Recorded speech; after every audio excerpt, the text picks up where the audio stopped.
Pronto, bacana, voltamos aí, maravilha. No bloco anterior, nós falamos da prisão temporária, que é, evidentemente, o tema de evidência para a prova de delegado de Goiás, não tenho dúvida disso. Mas agora eu pretendo formular uma próxima aposta, que também é trazida dos precedentes dos tribunais superiores e que está em evidência, que envolve o termo circunstanciado de ocorrência. Ora, o TCO está para as infrações de menor potencial ofensivo, assim como o inquérito está para os demais delitos. O TCO é uma investigação simplificada, regulada no artigo 69 da Lei 9.099. E o que é que o Supremo Tribunal Federal consolidou? Que a própria Polícia Militar poderá elaborar o termo circunstanciado de ocorrência. Essa polêmica, ela vem da década de 90 e agora o Supremo Tribunal Federal, enfim, coloca uma pá de cal na discussão. Mas me permita trazer valor agregado, porque além desse precedente, nós temos um outro, analisando a própria lei de drogas. Porque o usuário, segundo a lei de drogas, ele será encaminhado ao juiz. E só se o juiz não estiver disponível é que ele será encaminhado ao departamento de polícia. Então, o Supremo Tribunal Federal também reconhece que a lei de drogas ela é constitucional, que não há violação ao sistema acusatório e que sim, o usuário poderá ser encaminhado ao juiz para efeito de elaboração do termo circunstanciado e subsidiariamente ao departamento de polícia, se o juiz não estiver disponível. Então, em termos de aposta, aqui nos nossos slides, eu quero mostrar a você a questão do nosso TCO pela Polícia Militar, dentro da ADI 5.637, e a PM poderá promover a lavratura do termo circunstanciado. Elemento impactante, agora lembrar de, no valor agregado, também construir o precedente do Supremo para efeito da lei de droga, já que o usuário será encaminhado ao juiz. E se o juiz não estiver disponível, ao departamento de polícia. Tudo bem? Então, uma mudança de paradigma significativa e evidente que impacta no contexto da interpretação da prova de delegado. Tudo bacana. Agora eu vou avançar ainda nas minhas apostas. Me permita trazer para você as prerrogativas do advogado na fase investigativa. Ora, esse tema ele foi lembrado na prova de delegado do Espírito Santo e é também um tema que eu vou formular como aposta para a prova de delegado de Goiás. Por quê? As prerrogativas do advogado para com o inquérito são diversas. E eu fiz aqui uma preleção das prerrogativas até bastante impactante. Mas eu quero destacar duas que são as mais recorrentes. Ora, a questão do acesso aos autos, que é consolidado em súmula vinculante, a súmula vinculante 14, e que vai resvalar no artigo 7º, inciso 14 do próprio Estatuto da OAB, a Lei 8906 de 94, onde o advogado tem direito de acessar os autos da investigação, tendo contato com o que já foi produzido, está documentado e integra o inquérito. O direito do advogado é o que eu vislumbro como direito retrospectivo. O advogado tem contato com o que já foi produzido e está documentado. O direito não é prospectivo. O advogado não tem direito de acessar diligências em andamento ou futuras, senão o inquérito serviria para muito pouca coisa. Então, a ideia dessa primeira prerrogativa, impactante, deve ser somada a uma segunda prerrogativa que vai mitigar a própria ideia de inquisitoriedade. Porque, à luz do inciso 21, inserido no artigo 7º do Estatuto da OAB, é direito do advogado acompanhar o cliente no momento em que ele é ouvido perante qualquer autoridade investigante. E o advogado poderá formular razões e apresentar quesitos no bom desempenho da sua função. Então, a ideia da presença do advogado como prerrogativa, ela é importante. Mas, Nestor, e se o suspeito comparecer sozinho? Ele vai ser ouvido normalmente. Afinal, o inquérito é inquisitório. Situação muito diferente acontece na audiência de custódia, onde a presença do advogado é obrigatória, na exegese do artigo 310 do Código de Processo Penal, e situação também distinta acontece no interrogatório perante o juiz, onde a presença do advogado ela é imposta por lei à luz do caput do artigo 185. Interrogatório perante o juiz sem advogado é ato nulo. E me parece que a nulidade é absoluta por ausência de defesa técnica à luz da súmula 523 do STF. Então, a ideia das prerrogativas da advocacia na fase do inquérito, ora, essas prerrogativas estão em evidência. Essa noção de que o estudo deve ser carreirista, ora, uma análise de proteção ou de suposto interesse, está totalmente defasada. Ora, prestigiar as prerrogativas do advogado para com o inquérito policial me parece enaltecer o papel da polícia e não fragilizar. Então, o que eu fiz com vocês? Olha que ponto interessante. Eu monto as prerrogativas, trago naturalmente a súmula vinculante 14, que aponta o direito de acesso aos autos da investigação, trago prerrogativas conjugadas no Estatuto da Ordem, e aqui eu fiz questão de extrair a matéria do artigo 7º do Estatuto da OAB. Maravilha.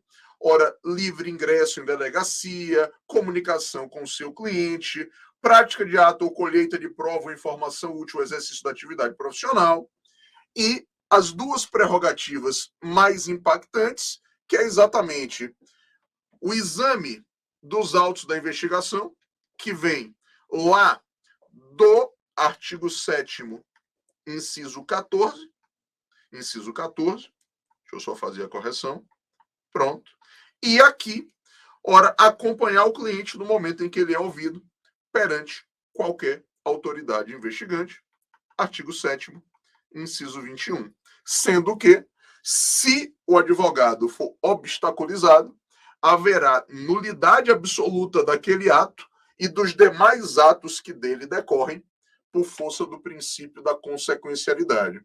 A oitiva do sujeito será nula se o advogado foi boicotado, assim como os demais atos que dela decorrerem. Tudo bem? Bacana. Agora, posso formular mais uma aposta transcendendo ao contexto dos nossos slides? É importante frisarmos também que está em evidência uma prerrogativa inerente aos membros das forças policiais. Vale dizer, aos membros das forças de segurança contemplados no artigo 144 da Constituição Federal, quando são investigados por terem empregado força letal no desempenho da função. Porque caberá ao delegado intimar o investigado, o Código de Processo Penal fala em citação do investigado, o que é uma tecnia. O correto seria o código falar em intimação do investigado, para que ele constitua advogado no prazo de 48 horas. E se ele não fizer, a instituição a qual ele pertencia à época do fato vai ser intimada e ela terá 48 horas para a constituição do advogado. Ora, o presidente Jair Bolsonaro, à época, tinha promovido vetos ao pacote anticrime que foram derrubados aproximadamente um ano depois pelo parlamento. Então, reincorporamos no artigo 14A do Código de Processo Penal a seguinte previsão: quem é que usualmente vai assumir a defesa do policial que empregou força letal no desempenho da função e está sendo investigado? A Defensoria Pública. Agora, não tendo defensor público naquela comarca, aí sim um advogado da iniciativa privada, que será suportado, em termos econômicos, pela própria instituição, que deverá ter dotação orçamentária. Percebeu? Então, é também uma forma de mitigar a inquisitoriedade, trazendo a defesa técnica para o acompanhamento da investigação, quando o investigado é um policial que empregou força letal no desempenho das funções. E continua comigo. Essa mesma prerrogativa é aplicada aos integrantes das Forças Armadas que empregaram força letal no desempenho da função no contexto de uma operação GLO, que é a operação para garantir a lei e a ordem. Tudo bem? Então, isso está em evidência, cuidado. A prerrogativa do advogado para com o inquérito é muito importante E como uma aposta complementar, eu trago para você, e aí faço questão de deixar destacado em acréscimo, eu trago para você o nosso artigo 14A do Código de Processo Penal, que aponta exatamente uma mitigação à inquisitoriedade, mas no contexto da investigação de policiais que empregaram força letal no desempenho da função. Tudo bem? Bacana? Cuidado, item evidência sempre batendo na nossa porta. Eu avanço. Nestor, qual vai ser a sua próxima aposta para a prova de delegado de Goiás? Me permita falar da quebra da inviolabilidade do local de trabalho do advogado. É natural imaginarmos que uma diligência de busca e apreensão no escritório de advocacia recomenda um maior cuidado, inclusive com os requisitos de admissibilidade. E claro que essa medida vai ser adotada quando o advogado está na condição de investigado. Evidente. Então, nesse cenário, ora, o que é que eu tenho como elementos de impacto no próprio estatuto da OAB? Precisamos de indícios de autoria e materialidade da prática de crime por parte do advogado. E é necessário também decisão motivada da autoridade judiciária competente. Maravilha. Agora, olhe que elemento importante e que eu faço aqui para a lição como características. Essa medida, ela é vista como uma medida excepcional.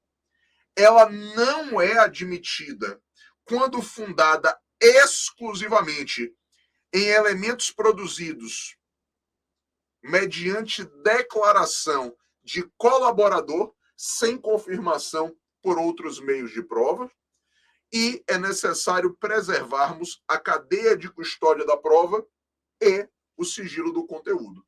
Você vai perceber hoje que o contexto da cadeia de custódia da prova será uma das minhas apostas mais à frente, claro, mas aqui, na diligência para prospectar prova dentro do ambiente profissional do advogado, então nós temos a consignação expressa da exigência de respeito da cadeia de custódia da prova, como deve acontecer em todo e qualquer caso.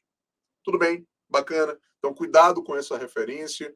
A medida pressupõe que o advogado esteja na condição de investigado e eu preciso de deliberação judicial. Bacana? Joia. Agora me permita avançar ainda nas nossas apostas, daquilo que está na ordem do dia. Eu quero apontar a questão do uso provisório de bens, que é o que alguns autores chamam de investigação patrimonialista. Ora, por quê? Eu quero trazer os reflexos patrimoniais no contexto da investigação.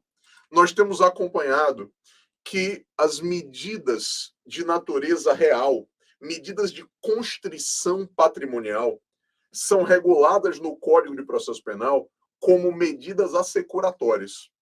E a medida securatória que se destaca é o sequestro de bens. Porque o sequestro ele vai constringir bens móveis e imóveis de origem ilícita. Tudo bem. Agora, claro, eu posso ter constrição de bens via busca e apreensão. Problema algum. A busca e apreensão normalmente almeja o produto do crime, que é aquilo que eu consigo diretamente com a atuação criminosa, e o sequestro, ele almeja a constrição do proveito da infração. Vale dizer, o proveito é a especialização do produto. Então, tem um grau maior de sofisticação. Imagine, o sujeito subtraiu 100 mil reais. Ora, o dinheiro é o produto do crime. Mas se ele pegou e comprou com esses valores um carro, o carro é o proveito. É a especialização do produto. Ora, o produto é sujeito a busca e apreensão, a priori, e o proveito é sujeito a sequestro. Agora, os objetos passíveis de constrição durante a persecução penal, eles poderão ser usados. Então, nós temos, com o advento do pacote anticrime, ora, uma pretensão de aparelhamento, inclusive da própria polícia. Veículos, lanchas, aviões, Helicópteros. Podem ser usados? Podem. E nós temos esse contexto definidor incorporado no Código de Processo Penal. Então, olhe como isso está na ordem do dia no contexto de segurança pública. O que é que eu estou fazendo com você? Formulando uma aposta agora burocrática. Então, o pacote anticrime aponta os requisitos para o uso provisório dos bens sujeitos às medidas assecuratórias. Precisaremos de autorização judicial para o uso provisório, existência de interesse público, naturalmente, que o bem seja sequestrado, apreendido ou sujeito a outra medida securatória. Agora, olhe que ponto interessante. O órgão de segurança pública, participante das ações de investigação ou repressão da infração que ensejou a constrição do bem, terá prioridade na sua utilização. Ora, e nós percebemos isso, inclusive, com o incremento da frota da polícia. Exatamente por esse uso provisório de bens. Agora, Nestor, e se ao final do processo nós temos o trânsito em julgado e o sujeito realmente foi condenado? Olhe a solução dada pelo pacote anticrime dentro do Código de Processo Penal. Ora, transitada em julgado a sentença condenatória, com a decretação do perdimento dos bens, o juiz poderá determinar a transferência definitiva da propriedade ao órgão público beneficiário ao qual foi custodiado o bem. E, claro, nós temos uma exceção. Precisamos respeitar o direito do lesado ou de terceiro de boa-fé. Beleza. Então, esse contexto patrimonialista está em evidência e essa noção é riquíssima para a nossa prova. Figuraria aí como uma das minhas apostas. Tranquilo? Beleza? Agora me permita avançar. Ainda na celebração das nossas apostas, eu quero apontar para você a questão da liberdade provisória. Isso está na ordem do dia. E eu quero apontar à luz da nossa audiência de custódia. A audiência de custódia, ela é inspirada nos tratados e convenções internacionais, mais precisamente a Convenção Americana de Direitos Humanos e o Tratado Internacional de Direitos Civis e Políticos de Nova York. Na sequência, ela foi regulada em resolução do CNJ e com o pacote anticrime incorporada no artigo 310 do Código de Processo Penal. Vale dizer, nós temos a exigência de que a pessoa presa seja apresentada à autoridade competente, para que a autoridade competente a ouça na presença do MP e na presença do advogado, e com isso o juiz terá melhores condições de deliberar sobre a situação prisional. A audiência de custódia não está adstrita à prisão em flagrante. Então, com a própria derrubada de vetos do pacote anticrime, a audiência de custódia é também cabível para prisão preventiva e para prisão temporária. Inclusive, isso está consignado na resolução 213 do CNJ. Maravilha. O que aconteceu de impactante é que, com a derrubada dos vetos, nós introduzimos no Código de Processo Penal, lá no capítulo do Juiz das Garantias, que está proibida a audiência de custódia por videoconferência. Só que o ministro Nunes Marques, no Supremo Tribunal Federal, permitiu que a videoconferência aconteça durante a situação de pandemia. Então, temos aí, veja, mesmo a pandemia, né, estando nos seus altos e baixos, mas nós temos, à luz do Supremo Tribunal Federal, ora, a análise de que no contexto pandêmico a audiência de custódia pode acontecer por videoconferência. E, mesmo diante de toda essa discussão, fato é, essa proibição da videoconferência está dentro do capítulo do Juiz das Garantias, que está suspenso. E vai permanecer suspenso até a realização da prova de delegado de Goiás. Tudo bem? Agora, dentro da audiência de custódia, ora, o juiz vai indagar se o sujeito foi maltratado no momento da prisão, é verdade, mas o juiz vai colher informações para que ele possa deliberar sobre a situação prisional. Se a prisão é ilegal, vai ser relaxada. Se a prisão é legal, o auto de flagrante é homologado. E aí, Nestor, uma vez homologado o auto de flagrante, duas soluções. Se a prisão é necessária, o juiz converte o flagrante em preventiva. Mas ele vai converter o flagrante em preventiva se 3 condições forem preenchidas. Ou seja, se ele for provocado, se os requisitos do artigo 312 estiverem presentes e se não forem mais adequadas, medidas cautelares outras, diversas da prisão, até porque a preventiva é a última ratio. Então essa é a ideia para justificar a conversão do flagrante em prisão preventiva à luz do inciso 2 do artigo 310. Tudo bem. E já vimos que, segundo o STJ, se o juiz converteu o flagrante em preventiva de ofício e foi provocado na sequência, foi provocado a posteriori, o vício vai estar convalidado. Mas onde é que eu quero aqui fixar, Nestor? E se o auto de prisão em flagrante foi homologado pelo juiz, mas o juiz entende que a prisão é desnecessária? Ora, então será concedida liberdade provisória, com ou sem fiança. Essa é a lógica.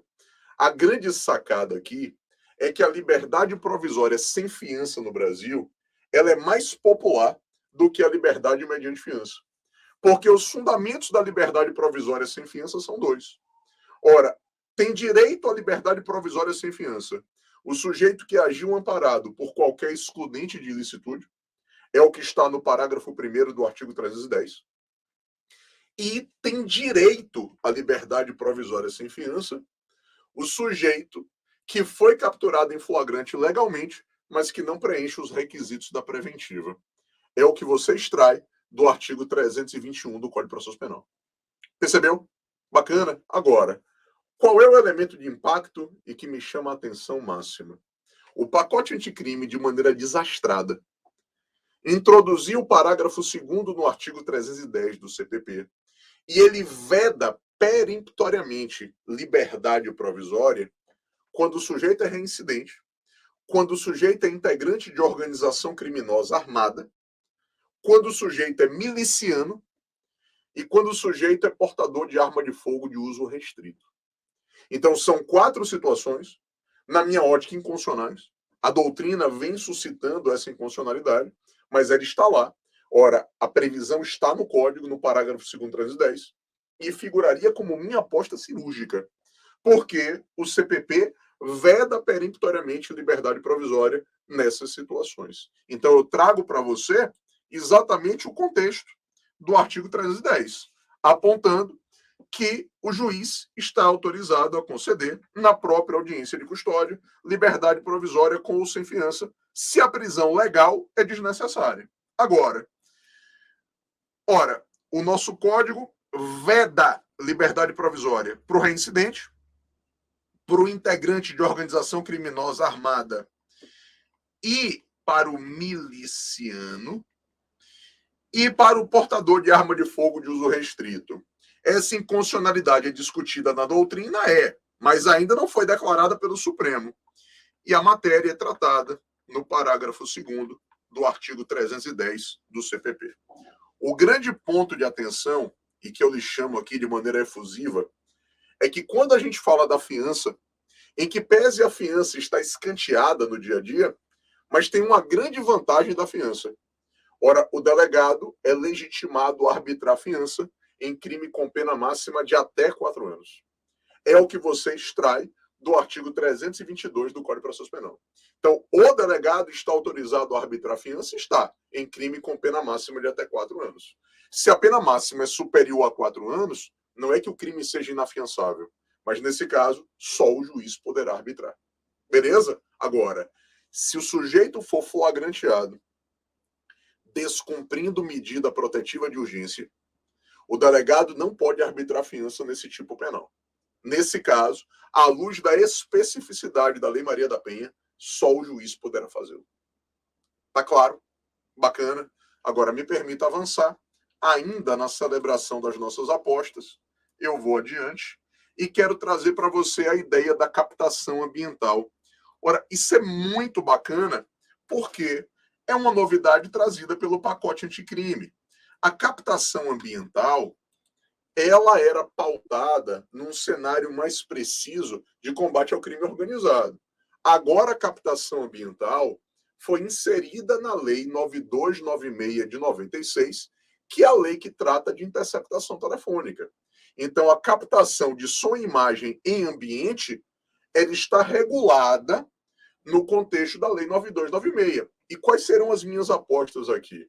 Eu quero formular a preleção dos requisitos.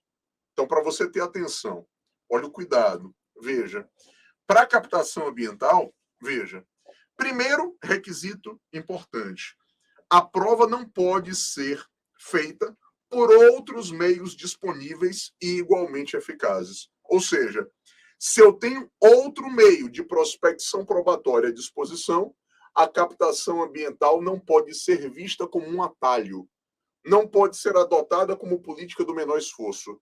Em outras palavras, captação ambiental é a última ratio. Beleza? Ela não pode ser banalizada. Mas, além disso, olha o contexto do pacote anticrime.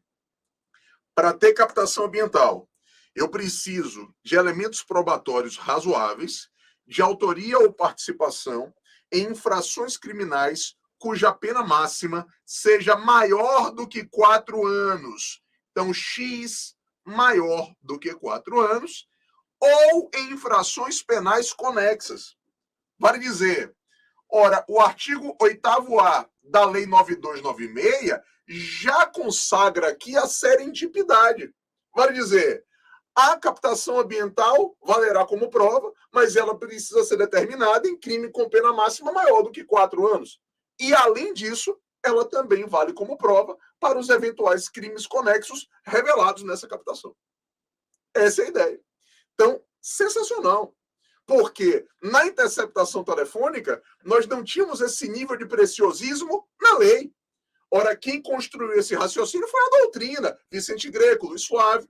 Mas para a captação ambiental, a matéria agora é objeto de lei. Ela vai valer para crime com pena máxima superior a 4 e, além disso, para os crimes conexos. Já a interceptação, veja, ela é cabível para crime apenado com reclusão.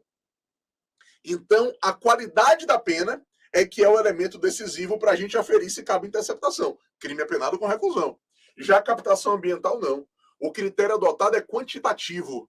Crime com pena máxima superior a 4 e, além disso, os crimes conexos. Para a interceptação, por conjugação doutrinária, ora, a interceptação vai ser autorizada para crime apenado com reclusão e, além disso, para as infrações conexas eventualmente reveladas.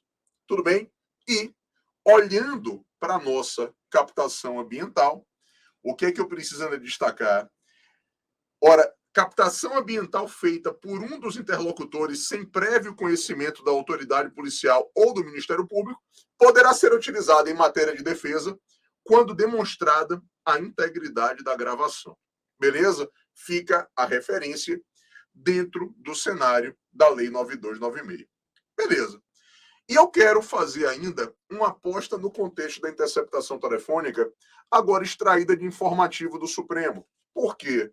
O Supremo apontou na interceptação que não é necessária a transcrição integral das conversas interceptadas, desde que possibilitado ao investigado o pleno acesso a todas as conversas captadas, assim como disponibilizada a totalidade do material que, direta e indiretamente, àquela se refira, sem prejuízo do poder do magistrado em determinar a transcrição integral ou de partes do áudio. Ou seja, se não tem nos autos da persecução penal a degravação integral do que foi interceptado, isso não vai levar a prejuízo. Isso não é motivo de invalidação da persecução penal, nem do descarte probatório. O que é importante é que todo o material interceptado esteja à disposição. Ora, as mídias precisam estar à disposição. E o que vai ser degravado? Aquilo que é elemento de prova na visão do órgão persecutor. Tudo bem? E nada impede que o juiz determine a degravação integral. Beleza? Tudo bem? Então essas foram as minhas apostas. Agradeço imensamente a atenção de vocês.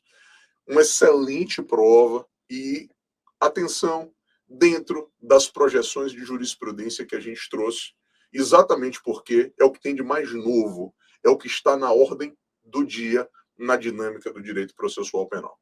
Fiquem com Deus. Abraço. Valeu.